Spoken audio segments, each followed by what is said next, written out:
ඉන්නකො මුලින්ම මට කියන්න මම මේ කියන්න යන කතාව ඔයා අහන්න ඔයාගේ මොකද්ද තියෙන සුදුසුකම කියලා. හා හරි හරි. ඔයා මං කියන කතාව අහන්න කිසිම සුදුසුකමක් ඕනේ නැහැ. මොකද දන්නවද? මං අද කියන්න යන්නේ දෙවියන් වහන්සේගේ වචනේ. දෙවියන් වහන්සේ සුදුසුකම් බලාගෙන, මිනිස්යාගේ සුදුසුකම් බලාගෙන මිනිස්යාව තෝරගත්තේ නැහැ. අපි යමුකෝ දෙවියන් වහන්සේගේ වචනේට. දෙවියන් වහන්සේ අද අපිට කියන්න යනවා 1 තිමෝති 1:12 වෙනි පදේ අපි පොඩ්ඩක් බලමු. මම විශ්වාසවන්තයෙක්යයි විශ්වාසකයයි ගණන්ගෙන තමන් වහන්සේගේ සේවයට අපගේ ස්වාමී යේසුස් ක්‍රිස්තුස් වහන්සේ මා පත් කළ බැවින් මට බලය දුන්නා වූ උන්වහන්සේට ස්තුති කරනවා. මොකද කියන්නේ දෙවියන් වහන්සේ උන්වහන්සේගේ සේවයට උන්වහන්සේගේ සේවය කරන පිණිස විශ්වාසකයයි ගණන්ගෙන කාවද තෝරාගෙන තියෙන්නේ කාවද විශ්වාසකයයි ගණන්ගෙන උන්වහන්සේගේ සේවය කරන්න අරගෙන තියෙන්නේ උන්වහන්සේගේ සේවයට අපිව මේක බලන ඔබ මේ පවසන මම මාව දෙවියන් වහන්සේ උන්වහන්සේගේ සේවයට විශ්වාසවන්තකයයි ගණන්ගෙන උන්වහන්සේ අද මේ තත්ත්වයට ලබා දෙනවා. හරිද? දෙවියන් වහන්සේ විශ්වාස කරන්න තියා මිනිස්සෙක්වත් විශ්වාස කරන්න අපි සුදුසු නෙවෙයි. නමුත් දෙවියන් වහන්සේ විශ්වාසකයයි ගණන්ගෙන මොකටද ගත්තා කියන්නේ? තමන් වහන්සේගේ කියන්නේ උන්වහන්සේගේ සේවයට ඔබවත් මාවත් අද තෝරාගෙන කැඳවගෙන තියෙනවා. හරිද? ඔබ ඇදහිලිවන්තයෙක්ද නැත්නම් ගෝලයෙක්ද? ඇදහිලිවන්තෙක්. මමත් ඇදහිලිවන්තෙක් තමයි.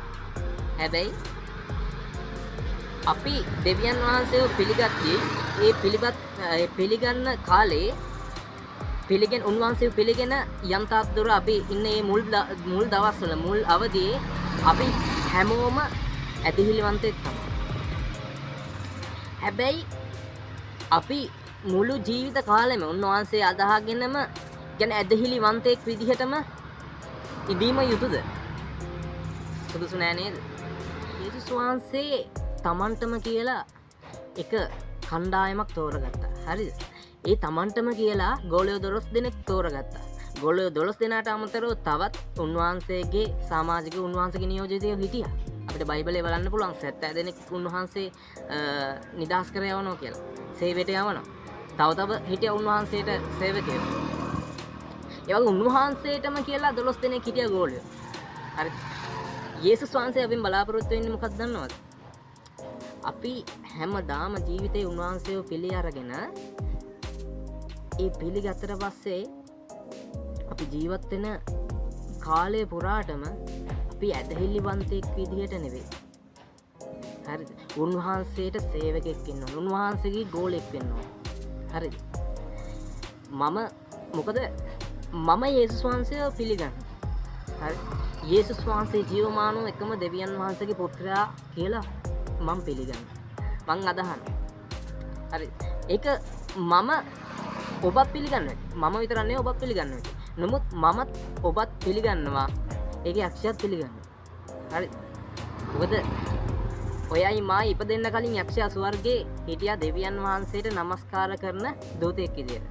යක්ෂයා දන්නව මොකද්ද මේ වෙන්න යන්නේ කියලා. යක්ෂයා දන්නව මොනවද දෙවියන් වහන්සේගේ විස්තරේ. හරි. අපිට වඩා යක්ෂයා පිළිගන්නවා. නමුත් පිළිගන්න එක අදහන එක උන්වහන්සේව පිළිගද්දි අදහද්දි ඒක එතනින් ඉවරයි. හරි. දැන් අපි එක පඩියකට නගින්න ඕනේ. හරි. යේසුස් වහන්සේ පිළිගත්තා. හරි. මම පිළිගත්තා. මම උන්වහන්සේව අදහගත්තා. හරි. මමත් ඔබත් එසේමයි.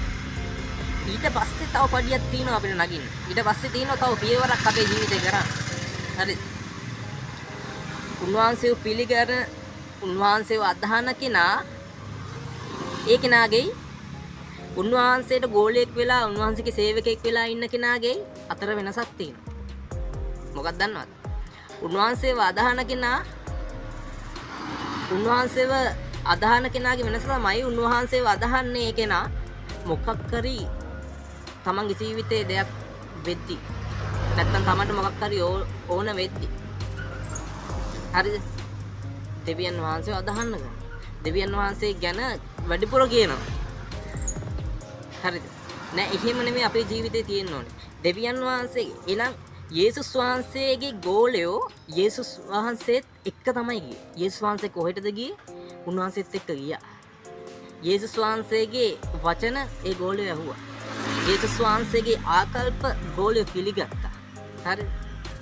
යේසුස් වහන්සේ කොතෙන්ටද යන්නේ? යේසුස් වහන්සේත් එක්ක ගියා. යේසුස් වහන්සේගේ අනුගාමිකයෝ වෙලා.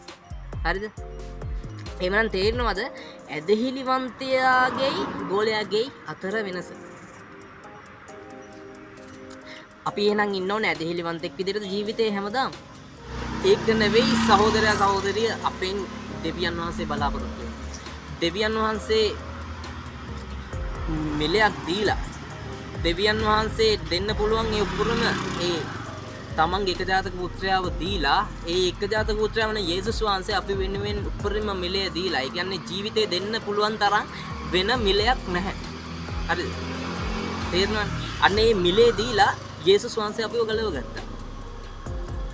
ගලව ගත්ත එකට අපි අපෙන් වෙන්න පුළුවන් මිනිස්සෙක් විදිහට මගෙන් වෙන්න පුළුවන් ඔබෙන් වෙන්න පුළුවන් ඒ උපරිම ගෞරවය උපරිම වැඩේ යුතුයකම අපි කරන්න තේරුම් ගන්න ඕනේ.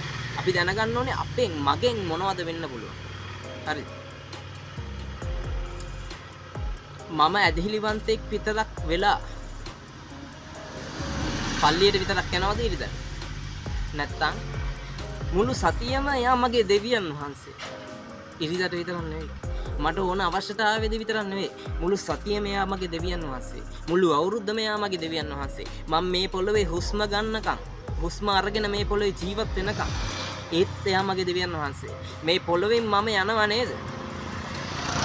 මේ ශරීරයේ හුස්ම ගියත් මගේ ආත්මය මම පිළිගත්ත දෙවියන් වහන්සේව. මගේ ආත්මේ මුළු සදාකාලිකවම මම දෙවියන් වහන්සේ පිළි අරගෙන ඉවරයි. දෙවියන් වහන්සේගේ ඇදහිලිවන්තෙක් මම. හරිද? අන්න ඒ ඇදහිල්ල. අන්න ඒ ක්‍රියාව තමා දෙවියන් වහන්සේගේ ඒ යේසුස් වහන්සේගේ ගෝලයා, දෙවියන් වහන්සේගේ නියෝජිතයා කියන චරිතය තමයි යන්නේ ඒ චරිතය. හරිද? නමුත් උන්වහන්සේත් එක්කම ඉන්න ගෝලයට ආයිත් වෙන දේවල් ඕනේ නැහැ. උන්වහන්සේ ළඟ ඉන්නවා. තේරුණාද? ගෝලයන්ට වෙන කාවත් ඕනුන්නේ නැහැ. යේසුස් වහන්සේ තමන්ගේ නායකයා තමන් ළඟ ඉන්නවා. හරිද? එමන අපේ ජීවිතේ හයිය මොකද්ද? යේසුස් වහන්සේ. යේසුස් වහන්සේ මේ ලෝකේ ජීවත් වෙලා අපිට ඉගැන්නුවා. උන්වහන්සේ අපේ ජීවිතයට ආදර්ශයක් වුණා. කොහොමද ඉන්න ඕනේ? දෙවියන් වහන්සේගේ පුත්‍රයෙක් විදිහට. හරිද? කවුරුත් විදිහට නෙවෙයි. දෙවියන් වහන්සේගේ පුත්‍රයෙක් විදිහට. හරි. මිනිස්සු කියාගෙන ආවා උන්වහන්සේට යහපත් ආචාර්යවරයාණනි කියලා කිව්වා. ඒ වෙලාවේ යේසුස් වහන්සේ කිව්වා ඔහොම ඉන්න මම නෙවෙයි යහපත්. හරි. මා වෙව්ව තැනන් වහන්සේ, ඒ දෙවියන් වහන්සේ, මගේ පියාණන් වහන්සේ තමයි යහපත්. එයා හැර වෙන කවුරුත් යහපත් නැහැ. හරි. වෙන පියෙක් නැහැ. එයා තමයි පියාණන් වහන්සේ. උන්වහන්සේ තමයි පියාණන් වහන්සේ. හරිද? එහෙමනම් උන්වහන්සේ චරිතේ දෙවියන් වහන්සේ කියනවානේ මගේ පුතා වෙනවා කියලා. යෝහන් පොතේ පළවෙනි පරිච්ඡේදයේ කියනවා යේසුස් වහන්සේගේ නාමය කෙරේ අදහ ගන්න. දෙවියන් වහන්සේගේ දරුවෝ වෙන්න අයිති හම්බ වෙනවා. ඒ උරුමය. හරිද? ඒ උරුමය ලැබුණේ ඒ දරුවගෙන් දෙවියන් වහන්සේ බලාපොරොත්තු වෙන්නේ මොකද්ද? අන්නේ චරිතේ මොකද්ද කියලා යේසුස් වහන්සේ ආදර්ශයක් වෙලා මේ පොළට ඇවිල්ලා පෙන්නුවා. අන්නේ චරිතේ අනුගාමිකයෝ වෙන්න ඕනේ අපි. අන්නේ චරිතේ ගෝලයෝ වෙන්න ඕනේ අපි. හරිද? නැත්නම් වෙන චරිතයක් නෙවෙයි අපිට වෙන්න ඕනේ. සුද්ධකම් මොකද්ද? දෙවියන් වහන්සේ කිව්ව ඒ වචනය ඒ විදිහටම රකින්න ඕනේ. තේරෙනවද? උන්වහන්සේගේ වචනය කියනවා ඒක උල්පතකින් මිහිරිදියක් තිත්තදියක් යන්න බෑ. තේරෙනවද? මම උන්වහන්සේගේ දරුවා නම් මගෙන් වෙන දෙයක් එන්න බෑ. තේරෙනවද? ධර්මිෂ්ඨකම කියන්නේ මොකද්ද? දෙවියන් වහන්සේත් සමග මම ඔබ තිබිය යුතු සම්බන්ධතාවය. හරිද? ඒක තමයි ධර්මිෂ්ඨකම. ධර්මිෂ්ඨකම තියෙන්න නම් මොකද කරන්න ඕනේ? අර ඇදහිලිවන්තයාගෙන මං කිව්වේ ඕන වෙලාවට අවශ්‍ය වෙලාවට විතරක් හොයන්න බෑ. හරිද? ඉරිදාට විතරක් පල්ලියට ගිහිල්ලා පුටේ වාඩි ගන්න බෑ. දෙවියන් වහන්සේත් එක්ක යේසුස් වහන්සේත් එක්ක හැම මොහොතෙම සම්බන්ධතාවය තියෙන කෙනා තමයි ධර්මිෂ්ඨය. හරි. ධර්මිෂ්ඨය කියන්නේ යේසුස් වහන්සේත් එක්ක සම්බන්ධතාවය තියාගෙන ඉන්න කෙනා. හරිද?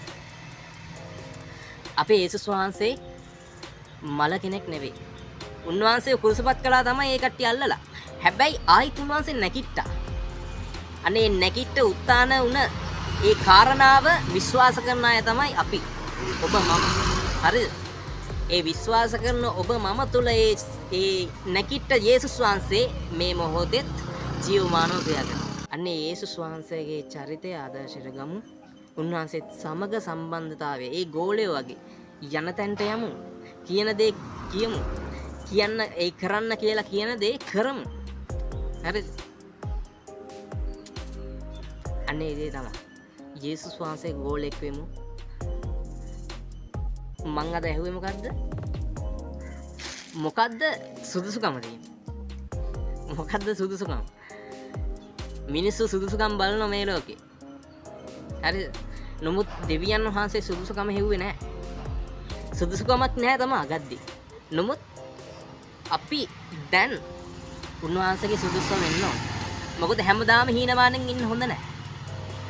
දැන් අපි උත්සාහ කරන්න ඕනේ උන්වහන්සේගේ වචනය පිළිපදින්න. හරි. හැමදාම මට නෑ කියාගෙන ඉන්න බෑ. ඒක හීනමාන. අපි එහෙම තත්ත්වයක හිටියා. නමුත් පරණ ජීවිතේ අපි නැවත උත්පාදනය වුණා. යේසුස් වහන්සේ පිළිගන්නවත් එක. එහෙනම් මොකද වෙන්න ඕනේ? අපි දැන් සුදුසෝ පවට පත් වෙමින් ගෙවන්න ඕන ජීවිතයක් මේක. අපි උත්සාහ කරන්න ඕනේ. හරිද? එක තැන ඉන්න බෑ ක්‍රිස්තියානි ජීවිතේ. අපි උත්සාහ කරන්න ඕනේ. වැටෙනවා තමා නැවත උන්වහන්සේගේ නාමයෙන් යේසුස් වහන්සේගේ නාමයෙන් අපි නැගිටින්න ඕනේ අපේ ජීවිතේ. හරිද? මේ වචනේ ඔබටත් මටත් කතා කරපු දෙවියන් වහන්සේට මම ස්තුතිවන්ත වෙනවා. මේක අසාගෙන සිටි ඔබ සැමට යේසුස් වහන්සේගේ සමාදානය. ආමෙන්.